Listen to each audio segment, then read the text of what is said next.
It's time for your daily dose of all things Chicago sports. This is the Daily Score. Now, here's your host, Mark Grote. You want to know what I'm sick of? You know who I've had it with? Jim Harbaugh. Jim Harbaugh. I do not want Jim Harbaugh to ever be the Chicago Bears coach. I am so sick of his shtick and his weirdness and whatever the sign stealing that's going on, everything throughout his career. I mean, there was a time where I liked the idea of, the Bears going after Jim Harbaugh, because his name has come up in any of the previous head coaches. And I'm not even convinced that Matt Eberflus is going to get fired after this year. That's a separate topic. But the idea that it's almost become a joke, really, that Harbaugh's name pops up, probably for other NFL cities as well, like Minnesota last year. I think he's probably a pretty talented head coach, but this is one of those cases where, to me, it ain't worth it, and I'm sick of the guy. And I put him in the same category. There's a very special category that I came up with for myself and nobody else, maybe probably about 2 years ago. The pandemic messes up timing with everything. I don't understand time anymore. But at some point in time, I had this revelation about James Harden, the basketball player. Ridiculously talented, superstar, top 20 NBA player right now, all that crap.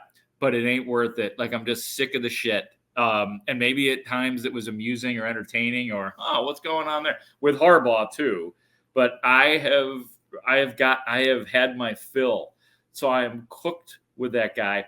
And honestly, this could probably my dislike of Jim Harbaugh even goes back to when he was a player, because he was not particularly good as a Bear. And what I resented, this is just Mark Grote fanboy talking now. What I resented was that he then went to Indianapolis and became a serviceable quarterback, and they started calling him Captain Comeback. So I was like, well, why didn't you do that while you were with the Bears? So maybe this was coming for a long time, but I am so out on Jim Harbaugh, and I think the sports world will be better off not hearing from him or having him coach anywhere, because it either ends badly or it is bad in the midst. Seems like he's a pain in the ass to reporters, all that stuff. So I need to say that about Jim Harbaugh, because I heard them talking about Jim Harbaugh today, and specifically the great Peter King was on the Parkins and Spiegel show today, and he was surmising about whether or not Jim Harbaugh would return to the NFL and what would happen if he did.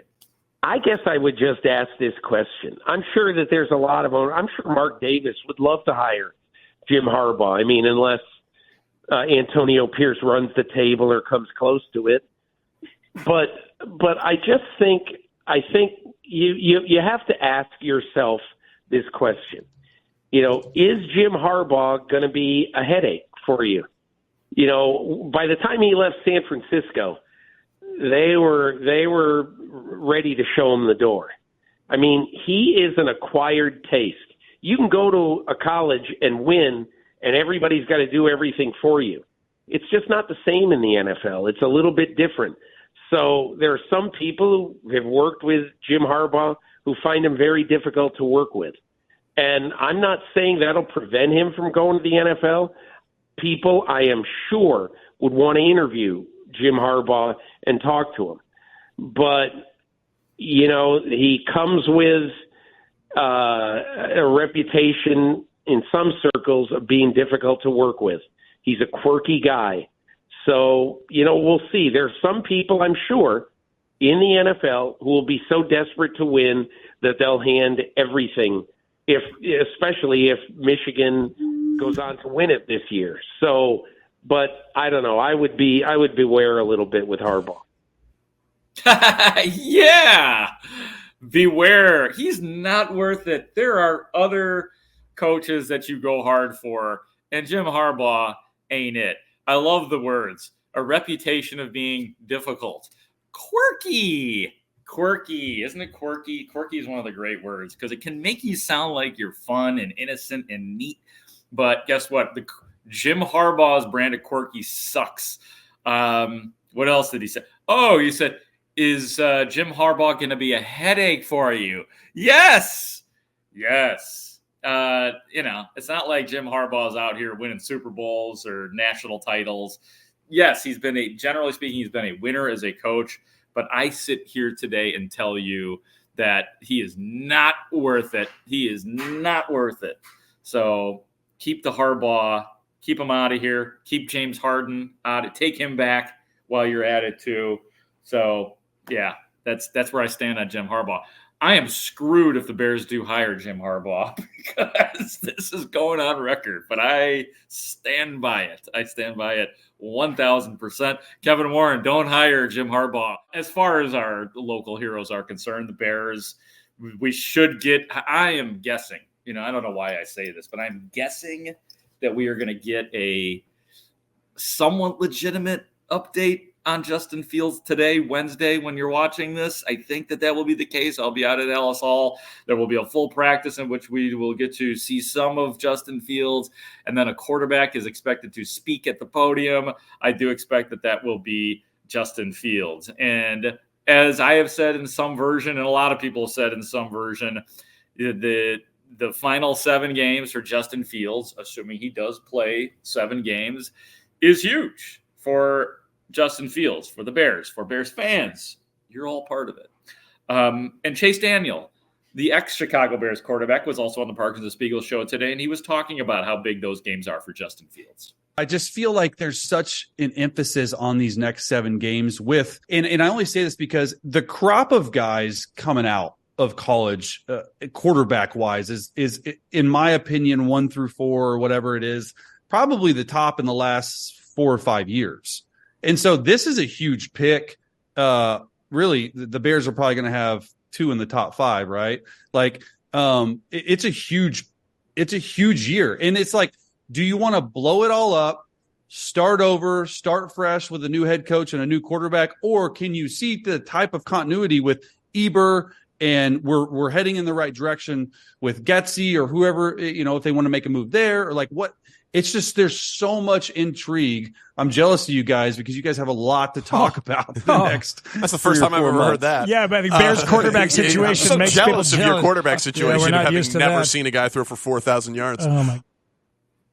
Did he call him Eber? You just call him Eber?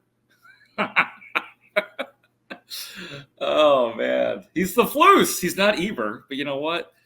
Mark this down, Ray. I'm going with Eber for now on. So I do think you mentioned Eber, and it's obvious. Yeah, Justin Fields has got to be at least at a 7, I think, on a scale of 1 to 10 in these final 7 games for them to consider. Well, I think that he could still very well be around, but whether or not he's still the guy, which brings us to the 2 most talked about college quarterbacks. And you've been hearing about them, Drake May and Caleb Williams, and I promise you that when the time is right, I'll dive more deeply into them. I'm trying to get through a regular season here right now, folks. But Chase Daniel talked about his choice between those 2 guys, Drake May or Caleb Williams, Chase. But I do think that Drake May, for me, like I really enjoy watching him on film. Like I just really, overall, like I do think Caleb Williams has a higher ceiling. Okay. And I don't know what some people are like Mahomes. I don't think it's Mahomes. I don't think it's like that, but I do think he probably has a higher, but I love how efficient and clean and still makes amazing throws that Drake May is. And so what you're getting, and what you're getting is a very, very high level prospect. Like the consistency is there, a higher level more of the time for Drake May, if that makes sense. Okay. Sounds like he's saying that Drake May is the slightly safer quarterback, and Caleb Williams, could be, special. God, his talk about like relative to where Caleb Williams was, the USC quarterback, at the beginning of the season in terms of what everybody thought about him. And now, I mean, he was a can't miss, like number 1 generational quarterback. And now he's definitely like still going to probably be taking number 1 overall. But like ever since those games, like the Notre Dame game, that was the first game that I watched him play. And I'm like, what the hell is this? Just throwing interceptions, not looking comfortable. So, yeah, his star has fallen to the point where Chase Daniels says, take Drake May. But, yeah, it's good conversation, and I'm afraid we're probably going to be having it more and more as time goes on. That's it for today. I'll be reporting from Haugh a little bit later on today, so I'll look forward to having you guys see what I got on the Daily Score. For our executive producer, Ray Diaz, I am Mark Grote. Talk to you soon.